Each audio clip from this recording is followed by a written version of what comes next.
This is Charter Local Edition. My name is Brad Pomerance. We're joined today by Jeff Kellogg. He is the president of the Long Beach Community College District, one of the largest, most successful districts in the state, if I may say. Thank you. I want to speak with you about funding for community college districts. As we know, K-14 is funded as a unit, and that's 13 and 14 for community colleges.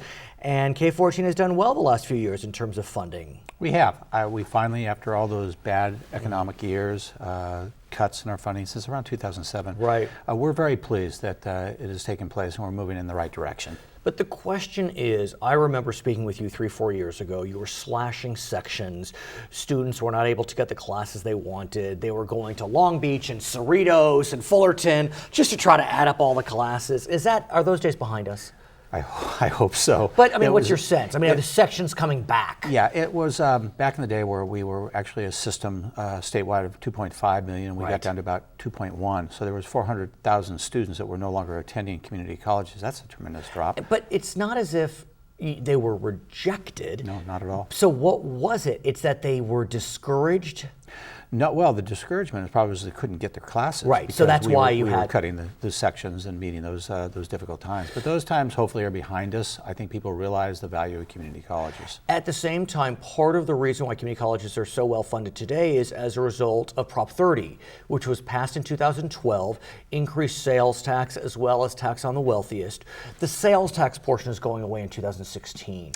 Are you concerned that could impact community college funding? I'm concerned because it's going away, but we never at Long Beach City College ever viewed that as a long term. We always viewed the Prop 30 as it was a short-term fix. So we always prepared our budgets in accordance that the day will come where that money will no longer be around. I want to also get a sense from you about what's happening with Long Beach College students. As we know, Long Beach College has been a forerunner in creating pathways, seamless pathways between your local high school district or school district, community college, and the local CSU where we are today at Cal State Long Beach. Talk to me about how your Long Beach Promise has been going. Well, we think it's been a role model, and it's been proven the fact that even the President of the United States, President Obama, is now using the word college promise and trying to develop some federal guidelines to do just exactly what we're doing at Long Beach City College. And so it's been a great success because of the fact of the partnership with the Long Beach Unified School District and Cal State University Long Beach. Now, as you know, not only does President Obama like what you're doing, apparently the state of California does, because back in 2010, a California law was passed requiring a 2-year associate's degree for transfer, guaranteeing CSU admission with that degree, and you just go 2 more years to get your bachelor's. You had been kind of doing that already, but what can you tell us about these pathways? Well, the pathways have been successful, but the problem we have now is really more with the community college education being a 2-year community college. That's okay, let's talk about that. Yeah, that's a very significant issue because for better or for worse, we know kids are taking longer to get out of community college. Now, some by design, some that they're working full time. Others because they couldn't get classes, but those days should have been or should be behind us. So what's happening, sir? Well, we're trying to do more, and Governor Brown also has done things. There's some of the challenges we had in the past because many of the students were viewing it just as more of they're getting their financial aid, they're taking some classes, they're dropping, they come back, get more financial aid, and those days are gone. The Governor Brown has made an effort to what we call a non-repeat law, that you can't keep doing it over and over again. There are some challenges with that because there are some people that are doing it repeatedly for good reasons. But I think a lot of things we're looking at is with the curriculum, making it more seamless, making it more advantage for students to achieve their economic goals and their educational goals within a timely period. And that for community colleges should be around 2 years. As I understand it, when you look at the UC system, that doesn't have as easy a pathway between community colleges and the UC system. At the same time, though, for 2015-16, transfer applications from community college to UC, 70% were accepted. That's a pretty good number. That is a very good number. Yeah.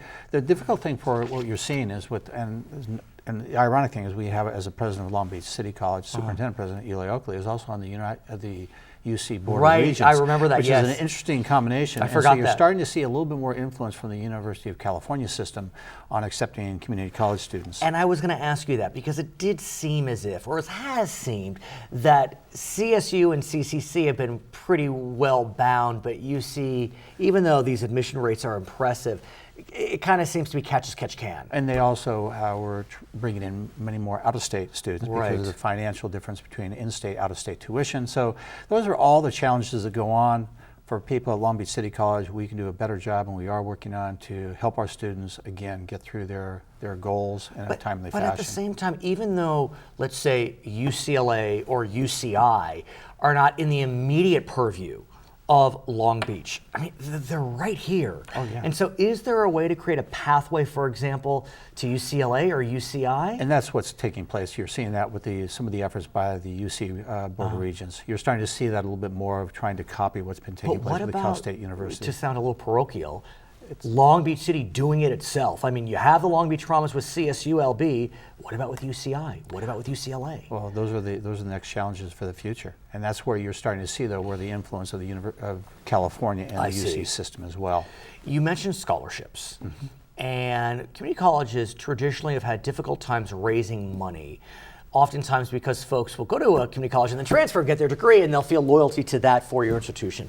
That being said, LBCC is working and has worked to create a robust scholarship program. We have with our foundation, which is independent of the college. Okay. This past year, they awarded $1.5 million in scholarships to students to continue their education. Now, I have to say, that number may seem small, but I am aware of other community colleges. That number actually, as it relates to community colleges, is quite high. Out of the 72 districts, or the 112 community colleges, we are second behind Santa Rosa Junior College. So clearly. It's and that is a huge number from our foundation. So, and that is not a gift. That's people contributing money to the college to help students. Right.